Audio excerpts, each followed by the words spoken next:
I feel highly honored to welcome and introduce Dr. R. Balasubrahmanium, affectionately known as Dr. Balu. He is a distinguished development activist and leadership trainer whose impactful journey began in remote forest-based tribal communities of Mysuru, Karnataka. With a profound commitment to social equity, he currently serves as the member of HR in the Capacity Building Commission of the Government of India and as chairman of the Social Stock Exchange Advisory Committee set up by SEBI. A graduate of MBBS, Dr. Balu holds an MPhil in Hospital Administration and Health System Management from BITS, Pilani, and a Master's in Public Administration from the Harvard Kennedy School, where he was influenced by the teaching of Swami Vivekananda. At just 19, he founded the Swami Vivekananda Youth Movement, embracing principles of Ahimsa, Satya, Seva, and Tyaga.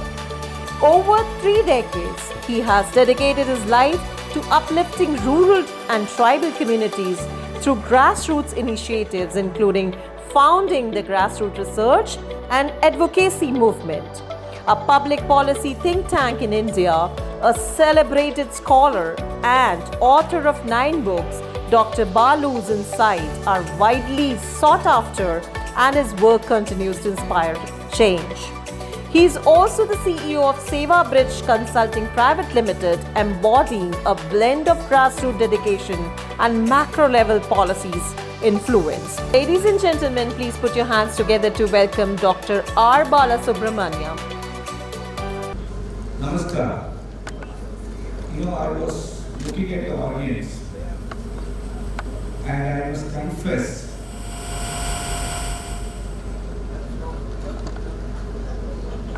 the courage to speak on Karma Yoga has definitely left me. Watching all the volunteers from yesterday and the topic allotted to me. So I'm going to refashion the topic and give you the privilege to speak in it later. So how am I going to refashion it? He said, I'm a member of what is, I believe, a milestone for this nation. Bishop Yogi. Why do we call it a milestone? It is possibly the recognition that India's civilizational wisdom is something that has to be embedded into the DNA of the state itself. And how do we do it? The cabinet, when it passed the orders to set up the Bishop Yogi, very clearly says we have to operate it on driven by the civilizational echoes of India. It's a very, very, very vast ocean to dip your fingers into.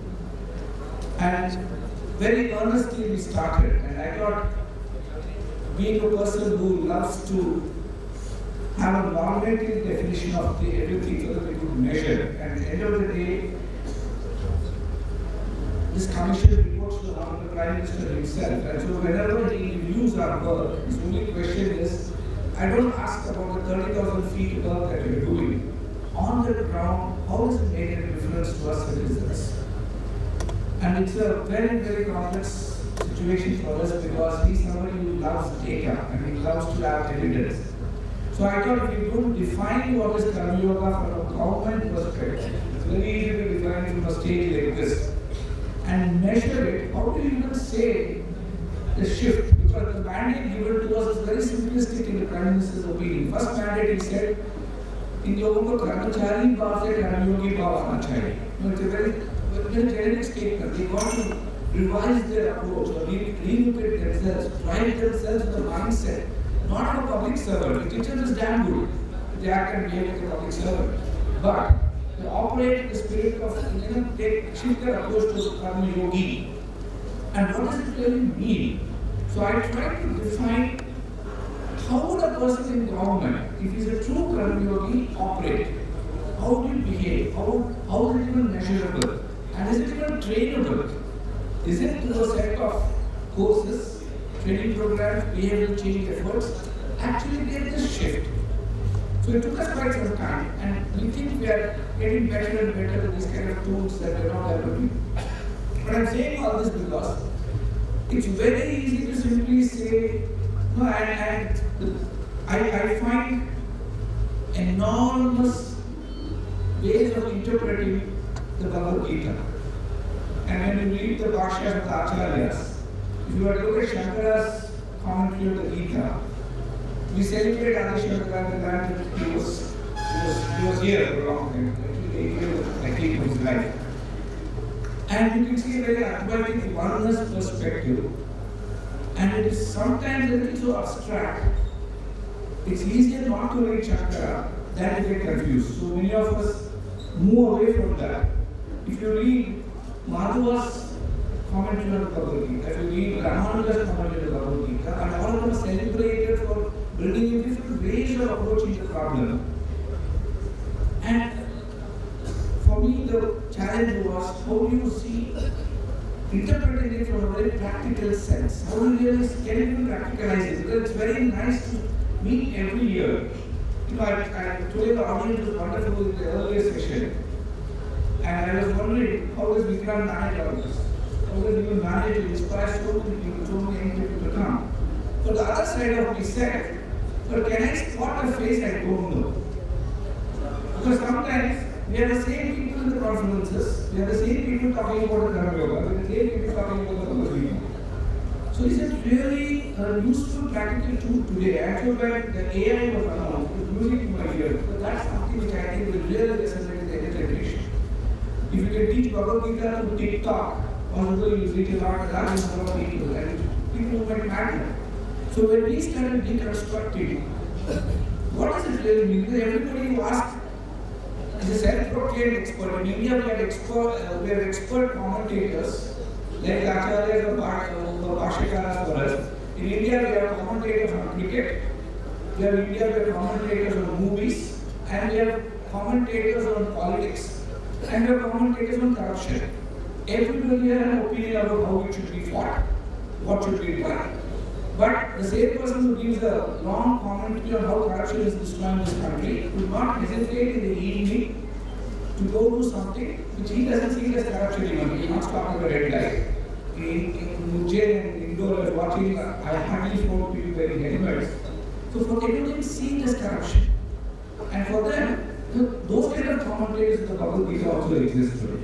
So there are people who think they are experts in a lot of things, and if you ask them, the first thing they say is only one thing, and then some of them will complete it, some of them will leave it like that, and then say you don't aspire for consequences. So if I were to start off with this and go tell a public servant, you have inspired yourself to work, to serve this nation, but you can't expect anything in return. You will ask me to go home. So that is not how, and then we have a whole set of, the funny part was I used to teach at Cornell in the US, in the Industrial Labor Relations School. And teaching public HR, we have a whole set of things that we teach our students on how to incentivize people to perform. And here we are saying we are disincentivizing people or we are de-incentivizing people and saying, your work itself is your inspiration. How do you do this? And I realized that it's very easy to talk through Dharma Yoga, but transacting it in everyday life is an altogether different thing. So I thought I'd spend the next 8 or 10 minutes, that's for me. So what have we done and how are we trying to do this? I'm not saying it's perfect. It may not be, but it's a beginning. Because if we don't really present it in a palatable way, there's no point trying to give a person a hose pipe and say drink from it. I think at best you should give him one straw first and then more straws later. So in an aging situation where the inspiration for people is to look at employment and therefore employment as a means to perform work or karma, where the return is going to be recognition, salary, performance, rewards, etc. How do you really tell him that beyond livelihood, beyond success, is something deeper, the contribution you can give to somebody? How do you actually explain Atmano Mokshartam Jagatithaya? So it's a very nice Vedic statement to say that I have to struggle to discover my inner evolution, but that evolution manifesting is external good. So how do you tell a public servant, your private gain is your personal evolution, but public good is what is public service? And trying to do this is what is Mission Karma Yogi, and I'm proud and happy to be a part of it. So how do you get this personal transformation? Where, like Swami Vivekananda gave a call to this nation. He said the national ideals of India has to be seva and tyaga. I think if we can unpack this, Karma Yoga is unpacked to civil servants. That's the way I take the approach. So to me, it's not about what do you tell them what to do, it's more about how do you tell them how to do it. And in what way can we unpack this? So I began talking about how to understand spirituality from a very, so I use the word, I don't know in today's context, but it's right or not. How do you understand spirituality in secular fields? So it looks very anachronistic to say that, but still, how do you understand aligning your actions to something deeper, a deeper value like satya, a deeper value like ahimsa, a deeper value like compassion, and selflessness itself is extraordinary. In a world where if you observe a few days ago, I don't want to name the state or the district, in one of the government offices, a very elderly man, 80 plus, who had some problems in his pension, approaches the government office. And typically, like any other government office, people are either not caring about him, and the officer in charge makes him stand there in front of the table. And the senior most officer, the DM of the district, walks by, he sees the elderly man standing. He goes to his office and he's going out to visit some place 40 minutes later, and he sees the elderly man still standing there. And luckily the DM possibly was on his journey of yoga. He just couldn't take it. He goes to this officer sitting there and working and saying, have you recognized this elderly person who's standing for the last 40 minutes? Have you found out what the problem is? Have you even tried to address it for him? And this guy, obviously the DM is asking to the employee in the office to give a different answer. But he had earlier answered him, well, dekhuga. What it means is dekhuga only. And as an understanding of the pain that that man went through, he gets the whole office staff to come together. He's also there. And they stand for 40 minutes around the old man who's sitting. It happened basically. But why I'm narrating this is, that's his way of possibly teaching a lesson. But how do you inspire the same civil servant to understand that working with compassion is also Karma Yoga? Working with selflessness is also Karma Yoga. And selflessness would just be a simplistic definition of not for myself. Because if you tell not for anybody, not for the country, there's no purpose to live at all. So you can only reduce it to say it's not for myself. Anything that's not for myself. So we have to think through a lot. And we have actually tried to do this through what we thought, a very organized, structured way of developing a competency framework itself. A competency framework which forces a person to behave in a way. He may not believe in it, he may not start out with faith. But if you start practicing this, at some point in time, Karma Yoga is like cancer. Once you get hooked to it, it becomes second nature, and then you will not know how to separate it from your real self. So we said, the simplest we can teach this fellow is not Bhagavad Gita, but a very strong principle, because to me Karma Yoga is not chapter 3 alone. Bhagavad Gita is so full of Karma Yoga in different sense. And there are so many lessons to learn, because every day a civil servant experiences Vishaka in his work. He experiences the life of Arjuna every day, the dilemmas that he experiences. His boss saying something and he not believing in it. His boss wanting to do it a particular way, but he believes in the way of experience. And the young person who will face the exam for 22 years will never know what I know for 30 years, and therefore it's a conflict. Or his boss wants to take money and do something, this guy is very honest. Or he's very correct, the boss is very honest. Every day is living through dilemmas and conflicts for him. So the simplest way we talk is making him go to Svadhyaya. If you can unpack Svadhyaya, or simplistically, how do I understand myself? So we start with Vaika, the separation. I am separate, the civil servant is separate from the citizen. The citizen is just the other. And just after Vikram talks about not separating self from the other, I am talking here about beginning with separating self from the other. Because we want a practicalized toolkit. And the practicalized toolkit is to tell the guy, understand yourself. But along with that understanding, try to understand the other. and work as though you have to serve him with selflessness. Begin the journey with the simplistic approach of the self, separating the self from the other. But then the karma that we recommend to him is the actions that connects the self to the other. The context in which the self is operating, the role in which you are operating, and the role in which the other stands in front of you as a citizen, expecting a service from you. How do you practice this? And then we go a step ahead and say, how do you actually work understanding the self with the others in your own department? Because in our, one of the mandates of Mission Karma Yogi given to us is de-silo-wise government. You know, in a government where one joint secretary is sitting in the same ministry, the next group is another joint secretary in the same ministry, they want to talk to each other. Sometimes they don't even know how many joint secretaries are colleagues in the same ministry at all. And siloization is real. It is not emerged over time. It's not something which has happened yesterday. And today we understand that it's not so good. So we have to get this man to understand Karma Yoga is as much about Sahakaryata as much as about Svadhyaya.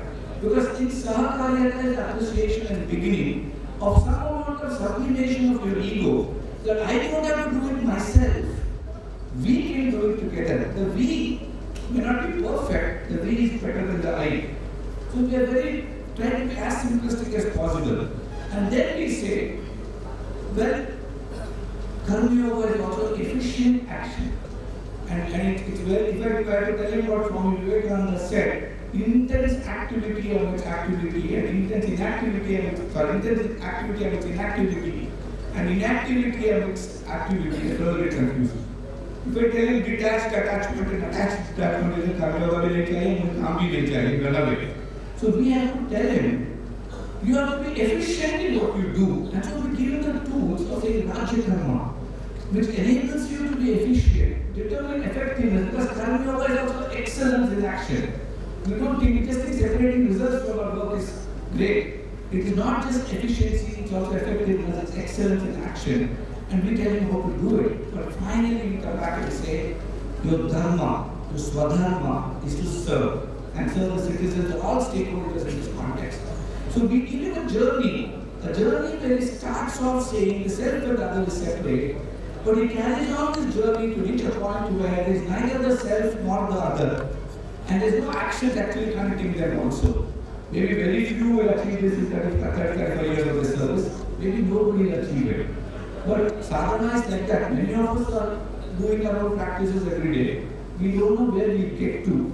But every day creates a little delta for us. And we are hoping for the civil servant. That little delta urges him to discover himself better. To flower out his Atma's moksha that he is looking for. But until Jagat Sita happens, the nation will be that much better. And finally, to conclude, I tell our civil servants, Mission Karma Yoga is to help all of us, including me, how to travel this journey at 3 levels. Karma Yoga is not just Padatyaga. It is not just sacrificing the fruits of our action. Because that is just maybe I look at it as one level of understanding Karma Yoga. In our government, we have a peculiar problem. You know, we are always looking for posts that we want. We are always looking for postings that we want. We are always looking to the minister to give us what we seek.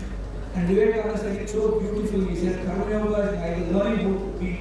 He said, neither seeking nor avoiding. He said it so beautifully. Neither seek action nor avoid it. That's what Krishna tells us also. So we tell us civil servants, neither seek nor avoid. Do the work that comes your way. Then you will not look at my retirement is tomorrow, so how do I please my political masters and I work there for tomorrow also. You just do what is given to you. It doesn't matter at what stage of your life. And that is what we say karma tyaga. Evolving from parat tyaga to karma tyaga is one evolution. And just imagine a civil servant which operates with the spirit, where I can neither seek nor avoid, but just do the work allotted to me. But that alone is again not enough. If you really want to be evolved into a civil servant who is purpose-driven, into a civil servant who operates with integrity and ethical action, who sometimes very clearly detached from outcomes, you need him to become somebody who understands kartrutva tyaga, where the doership itself is gone. It's not just the enjoyership, it's not just the work that's assigned to you, but it's also about the understanding of doership itself. And if we can feel that being a civil servant is a privilege, a privilege, an opportunity given to me, where I am the instrument of change to build a great Bharat. If I feel that purpose is to build a great nation, a resurgent nation, that Jagat Hita, and if I don't see it as I am doing it, but just say it's getting done through me, just imagine the powerful civil service we have. And for me, if you can get this to happen, it will be a lesson for the world itself. So Mission Karma Yoga in action is what the world needs today, rather than just more commentaries on Karma Yoga. Thank you.